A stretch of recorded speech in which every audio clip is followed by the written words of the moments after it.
Hello friends, আমার চ্যানেলে স্বাগত জানিয়ে আমি আজকে একটা নতুন ভিডিও শুরু করছি। আর এখানে দেখো একটা চাল কুমড়ো হয়েছে। আমরা চাল কুমড়োর মাচা করা আছে, ওখানে এসেছি। আর এখানে একটা চাল কুমড়ো আমাদের দরকার, তাই পাড়া হয়ে গেছে। চলো আমরা এবারে চাল কুমড়ো রান্নার দিকে চলে যাচ্ছি। প্রথমে আমি একটি নারকেল নিয়েছি আর সেই নারকেলটাকে কুড়িয়ে নিয়েছি। আর সেই নারকেলের কুড়গুলোকে আমরা একটা মিক্সিতে দিয়ে ভালোভাবে পিষে নেব।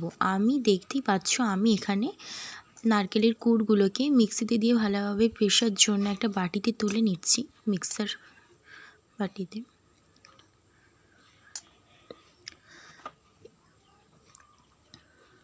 এরপর আমি পরিমাণ মতো যতটা পানি লাগবে সেই পানিটা এখানে দিয়ে দিলাম। আর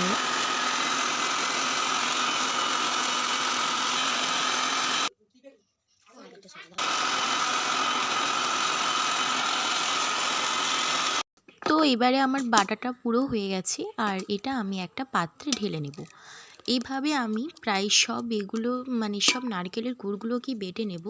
আর বাটা হয়ে যাবার পর দেখো অনেকটাই হয়েছে।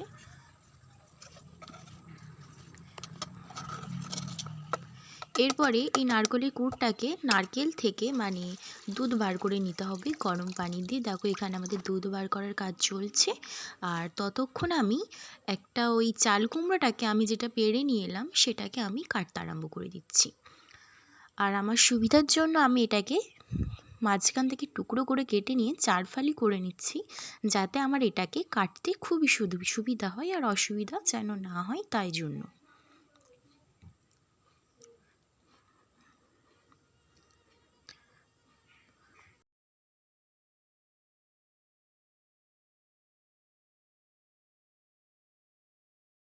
তো আমি এগুলো আস্তে আস্তে সবগুলো ছিলে নেব। আর সব ছেলা হয়ে যাবার পরে আমি এগুলোকে ছোট ছোট করে টুকরো করে নিয়েছি। করে নেওয়ার পর আমি সেগুলোকে ওরকম করে ফাঁক ফালিগুলোকে কেটে নিচ্ছি।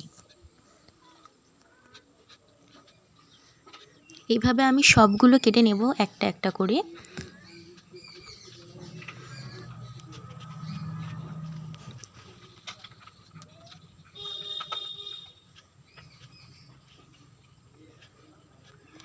আমার কাটা হয়ে যাবার পর যে উপকরণগুলো লাগবে সেগুলো তোমাদের আমি চিনি নিয়ে নিয়েছি পরিমাণ মতো। আর তারপরে নিয়েছি ময়দা, তোমরা বেসনও ব্যবহার করতে পারো। আর তারপরে নিয়েছি প্রথমে একটু দুধ, আমি নারকেলে তুলে রেখেছিলাম ওটা সেইটা। আর এখানে তারপরের অংশ বাকি দুধটুকু।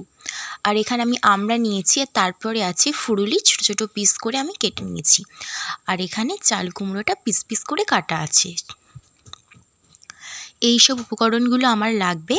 আর তারপরে আমি ময়দাটাকে ওই যেই দুধটা তুলে রেখেছিলাম তার সঙ্গে দিয়ে ভালোভাবে মিক্সড করে গুলে নেব। আর এটা গুলে নেওয়ার পর দেখো আমার গোলা হয়ে গেছে। রান্নাটা করার জন্য প্রথমে আমি কড়াইতে তেল দিয়ে নিলাম। তেলটা কম করেই দিতে হবে। আর তেল গরম হয়ে গেলে পেঁয়াজ কুচিগুলো তারপরে আমি দিয়ে দিচ্ছি। পেঁয়াজটা যতক্ষণ না একটু বাদামি হয়ে আসছে ততক্ষণ আমাদেরকে ওয়েট করতে হবে।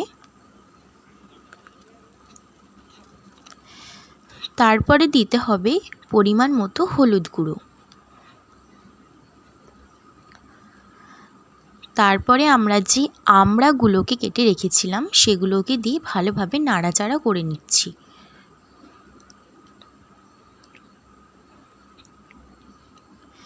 এরপরে দিতে হবে স্বাদ মতো লবণ।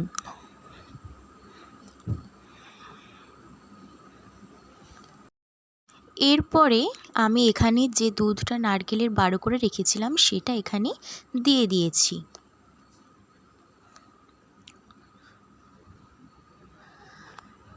দেয়া হয়ে যাবার পর এটা ভালোভাবে নাড়াচাড়া করে নিতে হবে। আর দেখো নাড়াচাড়া করার পর কত সুন্দর কালারটা এসেছে। আর ততক্ষণ আমি কতক তেজপাতা নিয়ে ভালোভাবে ধুয়ে ওটার মধ্যে আমি দিয়ে দিচ্ছি।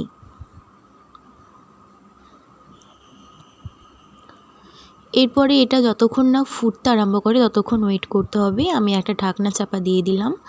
দেখো এটা আমাদের ফুটে গেছে আর তার মধ্যে আমি চাল কুমড়োটা ঢেলে দিয়েছি। আর সব ঢেলে দেওয়ার পর দেখতেই পাচ্ছ এটা কীরকম টকবক করে ফুটছে। আর এটা ভালোভাবে সিদ্ধ করে নিতে হবে। এরপরে আমি এতে দিয়ে দিলাম যে চিনিটা স্বাদ মতো নিয়ে রেখেছিলাম, সেটা এখানে আমি দিয়ে দিচ্ছি। এরপরে আমি যে ফুলুরিগুলো পিস পিস করে কেটে রেখেছিলাম সেগুলো দিয়ে দিলাম। দিয়ে ভালোভাবে নাড়াচাড়া করে নিতে হবে।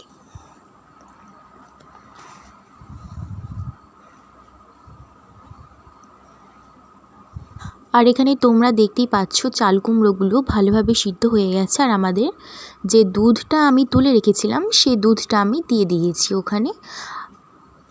দুধটা দেওয়া হয়ে যাবার পর ভালোভাবে এটাকে নাড়িয়ে নিতে হবে। আর এত পরিমাণে বাষ্প উঠছে যে আমি ভালোভাবে ক্যামেরাতে তুলেই ধরতে পারছি না। আর ওই দুধটা দিলে কি হয়, জিনিসটা ঘন এবং গাঢ় হয় আর খেতেও খুব সুস্বাদু হয়। আর তো আমাদের এখানে রান্না কমপ্লিট। আর এটা সার্ভ করার জন্য বাটিতে তোলা হচ্ছে। দেখো কত সুন্দর দেখতে হয়েছে আর কালারটাও দারুণ এসেছে। তোমরাও এটা বাড়িতে ট্রাই করতে পারো, খেতে খুবই সুস্বাদু হয়। আর ভিডিওটা শেষ পর্যন্ত দেখার জন্য ধন্যবাদ। ভালো লাগলে চ্যানেলটাকে সাবস্ক্রাইব করো।